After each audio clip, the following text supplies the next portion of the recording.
Jake Merrick, ladies and gentlemen, is a young man of great faith. He really soundly believes in the Lord Jesus Christ, and he believes, unlike many in the Rhino community, Republicans in name only, that there is hope for an end to Planned Parenthood's addictive control over most of America. He also believes in liberty and freedom, and he believes that Oklahoma can do a better job to serve not only small business, but as well the children that attend the schools in Oklahoma. I want to introduce to some and present to others a young man who is taking on a great challenge, the Rhino Republic, even in Oklahoma.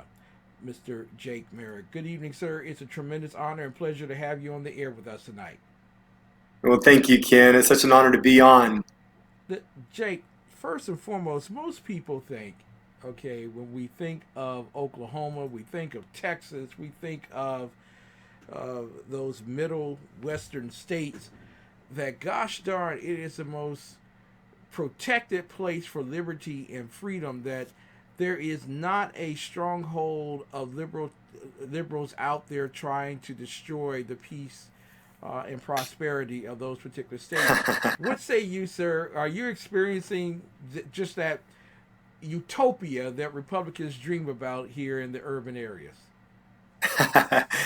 Well, I tell you what, that argument would be equivalent to saying there are no demons in church. There you go. Okay? There you go. I mean, I've been in church long enough that sometimes you find there's a whole nest of them in the places you would least expect it. Exactly. So, Exactly. and there are so many parallels between church and politics. They're not the same, and they are radically different, but they are very similar in their nature. Yes. Now, they're well. I won't go too much further into that. I think we know that there are those who are legitimate, there are those who are truly believers, and there are those who are imposters. And even Jesus said that, wait, and in the end, I'll take care of that. I'll sort them out.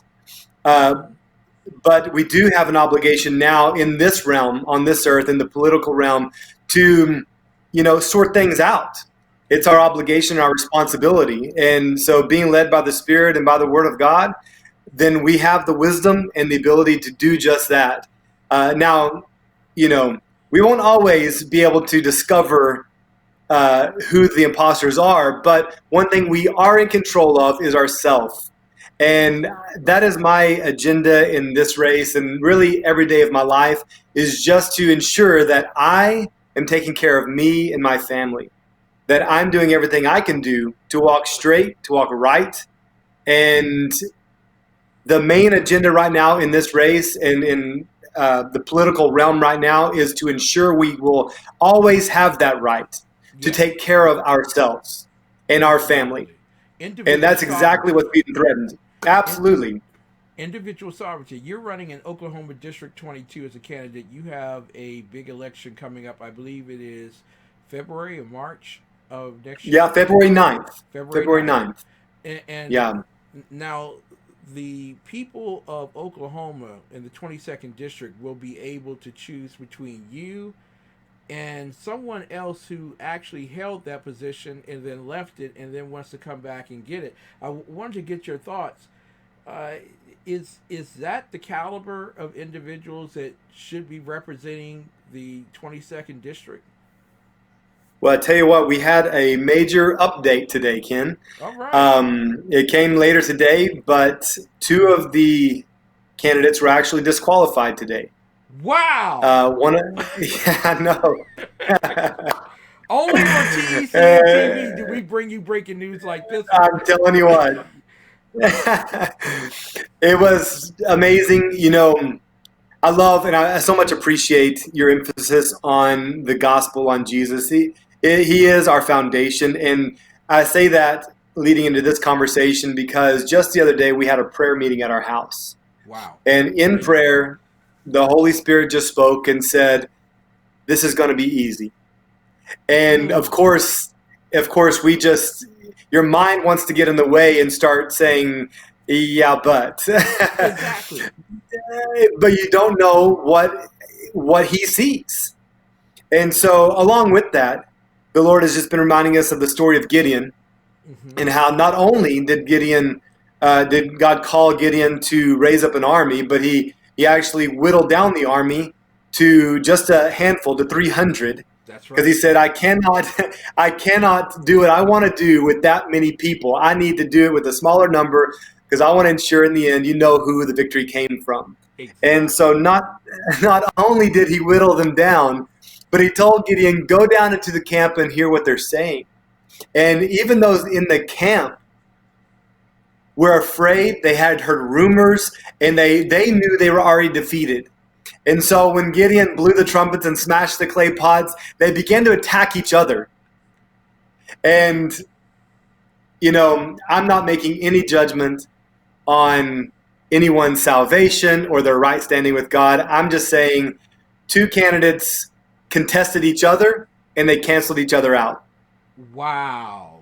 Wow. So So you're down to just yourself and one other at this particular juncture. one other. Who's the other person that you're running against?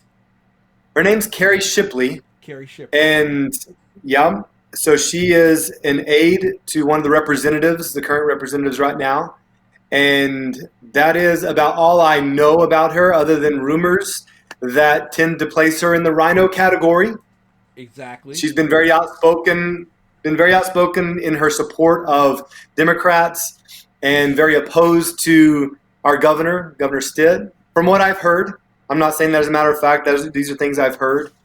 Yeah, I don't spend a lot of time researching my opponents, because I'm going to run my race. I'm never going to make it my mission to have a hit campaign and badmouth anyone. They're going to run their race. I'm going to run mine. The people are going to vote. So can I tell you, I gotta confess this, because you watch my network here, you see my principles. yes, You know that I have a great love of God. Not perfect, but I walk towards perfection. right. And I had spoken with someone else to come on the program tonight before the Lord told me to speak with you. I just want y'all to understand that the Holy Spirit's working in America. You may have believed that he left because Joe Biden is being considered president-elect because CNN says so. But that's just CNN. It's not Jesus.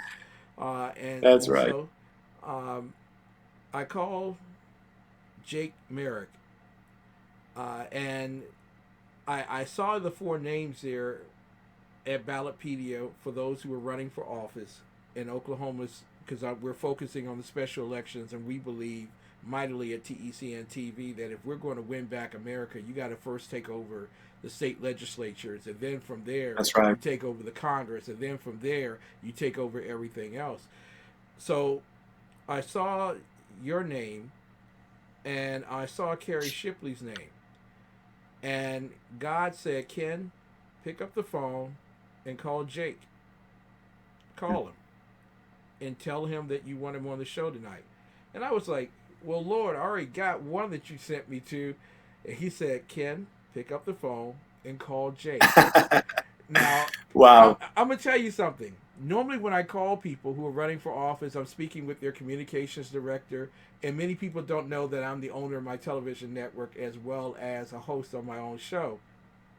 So most people just kind of, yeah, whatever, we'll get back with you. I pick up the phone, and guess who's the first person I talk to? Jake. That's right. I said, Jake, you got to come on my show tonight. And we talked for a few moments, but I just want to say this to you, that many people who the Lord led me to come on this program either ended up winning their race in their state or to Congress. And many people call me back after they won, Jake, and I'm not trying to blow you up here, but I'm just saying, many people call me back and say, Ken, how did you know? And I said, I know nothing. I only know what God tells me. So, that's right. That's all we need to know. I'm praying for you, sir, that you're going to do extremely well. I want to talk with Well, you about your agenda. because Yeah. most politicians aren't as bold as you are, and I believe that your faith makes you so bold. But the number That's one right. thing you talk about is ending abortion in Oklahoma. Now, That's right. don't you believe that a woman has a right over her body and that she can control whatever happens to her body? And men are mean and they do nasty things and they leave women in pregnant situations and poor, and that they are unwanted population of poor people that you want to get rid of. Don't you believe that, sir? Oh man, no man. I tell you what, I do believe that a woman is so valuable, Yes. and she has complete dominion over her body. And then as soon as there is another body inside of her body, Mm. that body must also be protected. And that body does not have a voice yet. And that body is human and just as valuable and just as created in the image of God as she is. Mm. And so I believe that she does have rights over her body, but we must consider both bodies in play. And because the one inside of her does not have a voice, we have to be that voice. And we have to do all we can to protect it and defend it. It is life. Yes. It is human life created in the image of God. And because of that, it has value. And because of that, we cannot touch it. We can only protect and defend it as best we can. So So, you believe that a woman has stewardship rights over the child, and not authoritarian rights over the body of the being that's inside of her. absolutely. Stewardship, and if she abandons that responsibility, Yes. then someone else has to step in. Mm. Just the same as if a mother was abusing her child or neglecting her child, then somebody has to step in and ensure that child is protected. And I'm talking about a born child, a 2-year-old, a 3-year-old. Yes. That is no different from a life that is inside of her own belly. And so if she does not want to protect and defend it, then somebody has to be an advocate for that life. Well, And let me just we, say this to you, yeah. Jake. Let me just say this, Jake, because the rhinos love to herd. Uh, Mm. they love to come around, and they love to say that you are an extremist, that you are trying Mm. to take away women's rights. And as a tent that's big and broad as the Republican tent, we need to keep abortion on the books. Maybe not at the federal Mm. level, but certainly at the state level. What do you say to those particular rhinos, including Shipley, who may be, looking Right. at this as an opportunity to take advantage of the fact that you're a man speaking against this, and she's a woman? Right. Right. Well, I tell you what, it is extreme, but I tell you what, the extremists are rising and growing in number. And Mm. it's those who are extremely committed to truth and righteousness. Um, we are not partially committed. We're extremely committed, 100% committed to what is right. And it's that principle that drives us. It drives me. And that is why I am not afraid. I'm not afraid of opposition or those who may disagree. I can sit at the table with someone who disagrees with me Yes. and someone who vehemently disagrees with me, and I can have a conversation Mm-hmm. about what it is you believe and why you believe it. But it doesn't mean that I'm going to acquiesce and compromise what I believe. And so I've spent years studying the Bible. It is the guidebook for my life. And when I am in line with God's word, then I know I'm in solid ground and I have good company. I've God Himself to defend me. And so I'm very confident in that I will stand for truth no matter what. And so, what's encouraging is that there is a growing number of people whose, I'll say it this way, whose eyes are being opened. Yes. I recently took the title of abolitionist. I was always an abolitionist. I just didn't realize it. And so there's becoming growing awareness that there is an agenda to keep abortion alive, because as long as there's that platform, then there's money to be made. Yes. And that's really, unfortunately, what it comes down to for so many people is, we want to modify when and where and how abortion is performed, but the agenda is never to end abortion. Because if it goes away, like cancer, if cancer went away, there'd be a lot of hospitals lose a lot of money. Big pharma would not be making what they are making now. And so we've got to keep some diseases alive so they can be dependent on the cure. And it's never really a cure.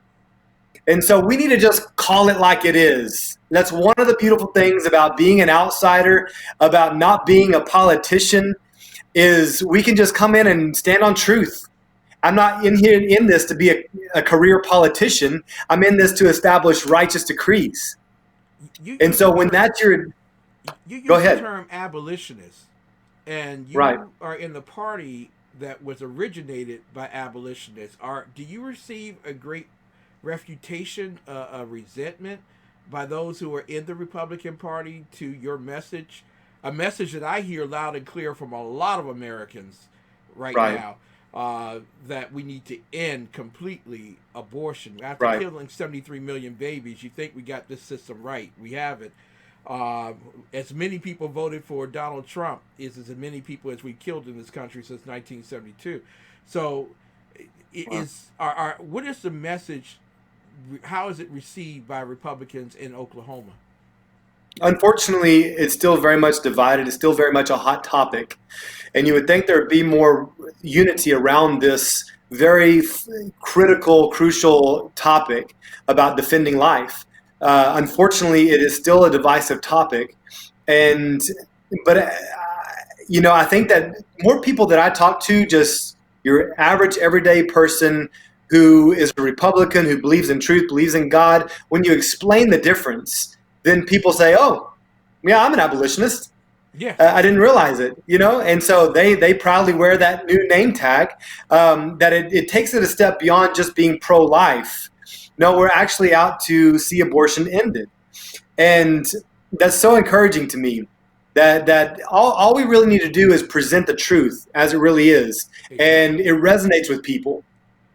Jake, I want to ask you here, because one of the other things that you are ardently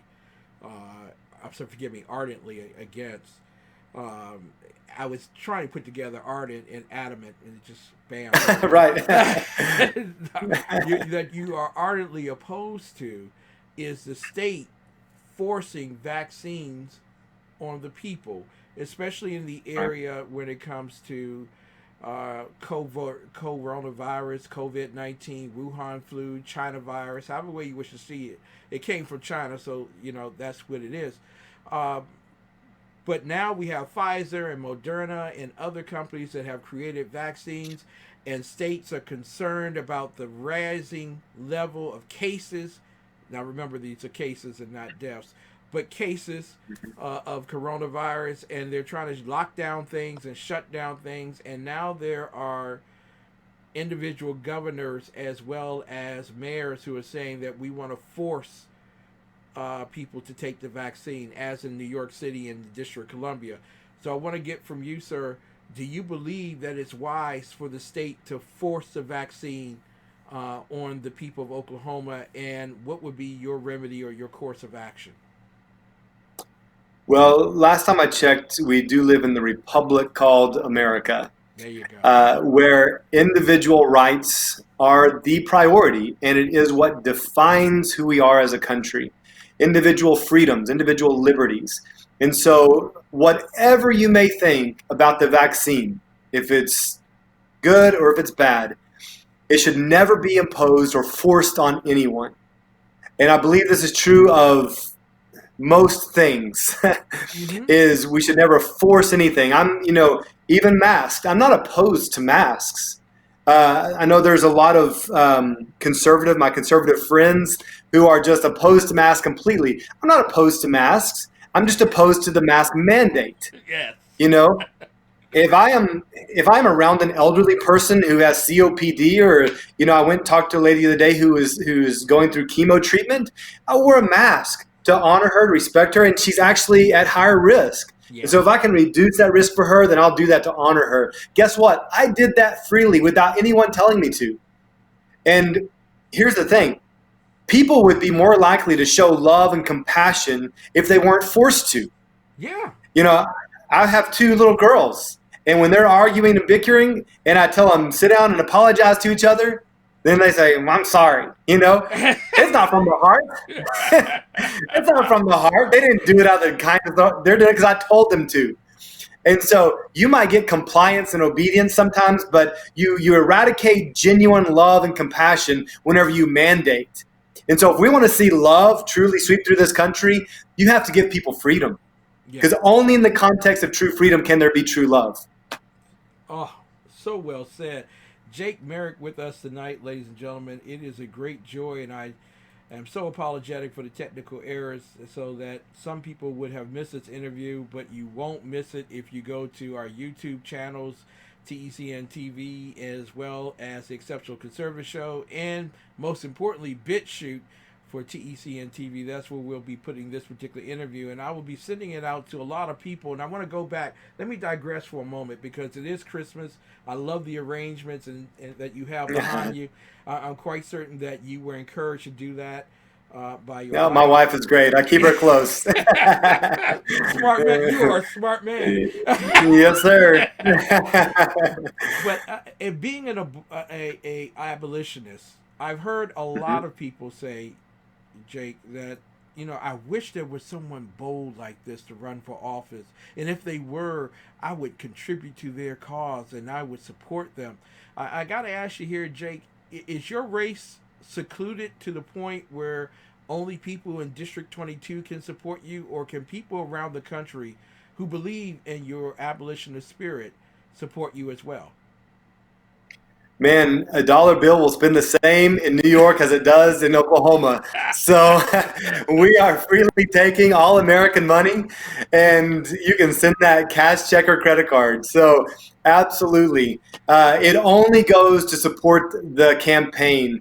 I've had some people ask me genuinely, said, why do politicians try to raise so much money? And there was kind of that suspicion in their question, like, how much of that are you pocketing?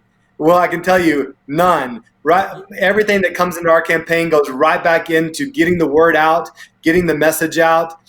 We have to let people know who's running. So many times in a campaign, the one who is seen the most on TV, on road signs and mailers, that's the one who gets the most name recognition. And unfortunately, when people go to vote, they vote the one that they remember. Yeah. And so it's very important that we get the name out. I want to take that a step further to actually get the message out, because I believe it's very important people hear the truth. So we want to just broadcast that as loud and as far as possible. Obviously, all of the District 22, but jakeforthestate.com is my website. You can go there and it's got a link there to donate. And there's also, if you want to send a check or cash or however you want to make a donation, you can email me and I can send you the address to send that to. But Jake for the State has all the information on there, jakeforthestate.com. Now, is there a limit to the dollar figure? It's Christmas.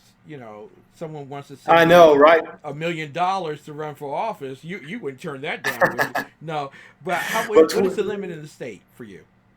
yeah, $2,800 is the limit. So, we'll take as many donations of 2,800 as will come in, and Exactly. but honestly, any donation, if you can only send $5, that's a road sign. That's more exposure. So any donation, don't think it's too small. Obviously, if you can give more, we would so appreciate that. But we appreciate any amount.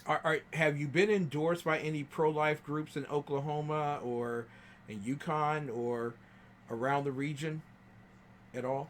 Well, Ecclesia is the biggest abolitionist group in Oklahoma, and they fully endorsed me and come behind me. Offered so much help. So many of the members are volunteering to do door knocking and mailing out flyers and things like that. So, as the largest abolitionist group in Oklahoma, they have fully endorsed me and come behind me. I've yet to hear from any pro-life groups, but honestly, we're working to change that paradigm anyway. And so, I would appreciate their endorsement and their support. But again, we are trying to shift the paradigm to get people to think about ending abortion, not just quote unquote pro-life. And let me just add this one thing, if I could. I think it would just bring a little bit of clarity. one of the big issues with abolitionists, with the topic of abolition, is when a mother's life is at risk. Yes. Now I'll just hit some of the hard points right now when it comes to ending abortion completely. Rape and incest and the life of the mother. Rape and incest are horrible, evil things that should have extreme penalties for that crime. And we deal with the one who committed those crimes, but causing the mom more trauma by ending the life of the life inside of her would only do more damage to her. And so it also is just wrong because it is a life. It may be ill-conceived and done in the wrong way and criminally, but it's still a life, and we must do everything we can to protect it. Yeah. So we can go into that more. If you have any questions, please just email me. I'd love to talk to you about this. Concerning the life of the mother, they are both equally valuable, and every effort must be made to protect both of them. And so if there's an instance where the mother's life is in jeopardy and the baby must be taken, I don't consider that an abortion. If the baby's life is taken out and every effort is made to keep that baby alive, it could be a month-old baby inside of her that all odds say it will not survive. We still have to try. We still have to do everything we can to protect that life. And if it dies, it dies. It's sad, but we did not intentionally take that life. So I do not consider that an abortion. So, exactly.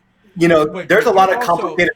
Also, I find it almost unbelievable that abolitionists have to feel that they have to justify that, because in America,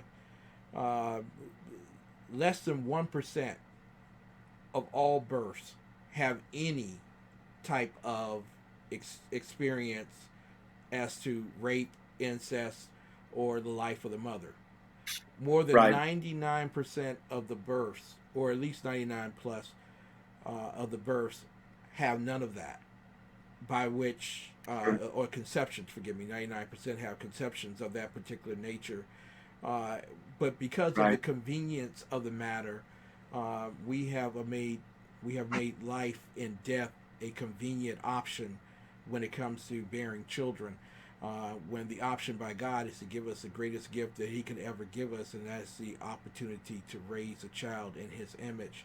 I want to close out here with one final question. I'm going to run out of time with you, and I do apologize for your technical day, and I this won't be the last time, Jake. You know that. You're going to let's do it again. But Jake, small businesses are suffering. You're the owner of a fence company. You're also the owner of several other companies. I know that you've been going through the storms, just like everybody else in America, with being considered an essential or non-essential business. Is that the role of the state during a pandemic to deem businesses non-essential? I'll tell you what, I am a small business owner. My brother and I have a construction company. We actually expanded, so we do roofing, fencing, and landscaping.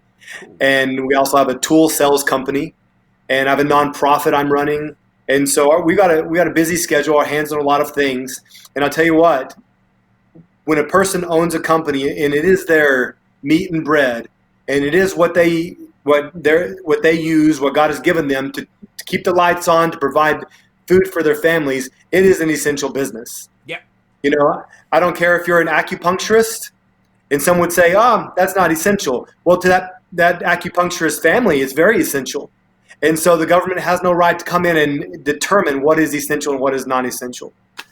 There you go. Well said. Listen, Jake, we've run out of time, but we're going to be getting this particular video out to the world. We have an abolitionist in Oklahoma who is running in the 27th State District. 22nd. Mm-hmm. And quite frankly, you all have always said, I've heard you around the fellowship table at church, Lord have mercy, if I could just find one, I sure enough would vote for him.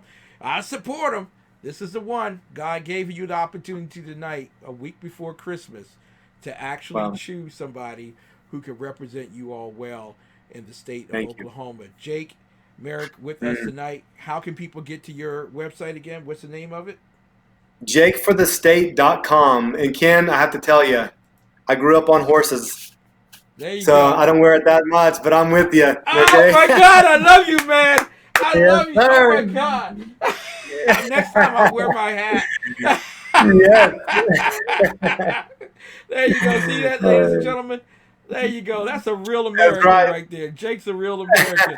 Love you, man. Thanks for coming on Hey, love you tonight. too. We'll talk Thank again you. after the holidays, the Sounds holy good. days, in Merry fact. Christmas. Merry Christmas to you and your fam and to all of Oklahoma. Ladies and gentlemen, Jake Merrick, listen, we got to take a quick break. When we come back, well, actually, I've run out of time in terms of doing the quick break. So it was, you could tell I really enjoyed this interview. And it's not like I don't enjoy every interview that I do. I love every interview. But sometimes it's just good to be down home with some folk who got a better understanding of where America needs to go than some of the rhinos and Marxist, socialist, communist, Black Lives Matter folk in America. I'm telling you, when you got 74 million Americans that voted for Donald Trump, it is very good when you can find a soul of the earth who would represent you well in your state district, in Congress, and anywhere else. Listen, that's the mark of the man that you really need. In Washington, D.C., I keep hearing y'all talk about you wish you had a city council that wouldn't vote to release 500 murderers and rapists onto the streets as criminal justice reform. Well, why don't you start making better decisions? Why don't you start voting for people like Jake Merrick?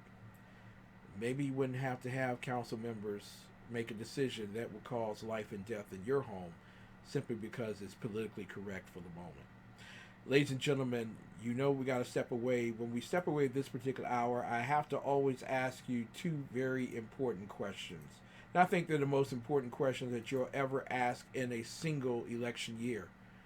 Number one, where are your children?